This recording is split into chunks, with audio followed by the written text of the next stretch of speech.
So I was gonna wait to remove these emergency hatches. I'm gonna replace them with skylights. I was gonna wait to do it until much farther down the line, until it rained a whole lot yesterday, and determined they are, this one at the very least, I don't know about the other one, I'm sure it is too to a lesser extent, is leaking, which is great. So we're gonna take care of that today. At least we're going to get this out of here. I've got a piece of Lexan on order, and I'll cover putting in a skylight as probably a separate video. But for the time being, we're just going to focus on getting these things out of here. So there are a series of screws on the inside that are covered by caps. Pop the caps off. I'm going to take all these screws out, and then we're going to head up top and pop it off the top. So up top, I'm going to pop all these, they're reasonably long. I think they're 3/8, big 3/8 self-tappers. They're stainless, these are at least, which is nice. I'm going to keep these. So all these out, so now in theory there's nothing holding this in anymore, but it's not going to go anywhere because it's been adhesived in here. It's probably about 40 degrees out today. So I'm going to bring the heat gun up here and heat up some of that adhesive with a putty knife, or heat it up and get a putty knife.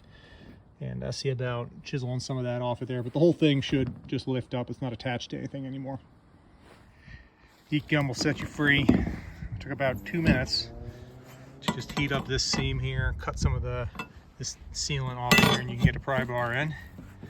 And even on the rest where I haven't pried it up yet, we're going to be able to run that right around and just pop it up the whole way around nice and slow.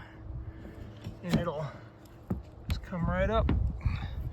They'll come back through and clean the hole up. A little public service announcement following. So I'm about 99% done chiseling this stuff off. I've been at this 15 minutes tops with a $20 heat gun and a $3 chisel. I see a ton of people when they take really any parts of these machines apart and they bust out the angle grinder, which, don't get me wrong, busting out the angle grinder is a great idea a lot of the time, but there's no need to particleize and aerosol all this crap when truly 10 minutes with a heat gun and a chisel scrapes it up. I'm gonna, on the remaining residue here, I'm gonna do the same goof off and heat gun and brush trick that I think I did in a previous video. Gonna have this all nice and cleaned up, and then I will take a flap wheel, because some of the there's a burr left on some of these holes where the self-tappers went in. That'll prevent the Lexan from sealing nicely. So I'm gonna clean those all up, but that'll be the last step once all the gunk is gone. And we're pretty much done. So that was about 40 minutes of total work. All the glitches off there now. And that's pretty much, I'm gonna, like I said, use a flap wheel, knock the little burrs off of those. Then otherwise that's ready for a skin. I'll probably prime it too, just so that way it's easier to paint match when I do paint the roof. That's pretty straightforward.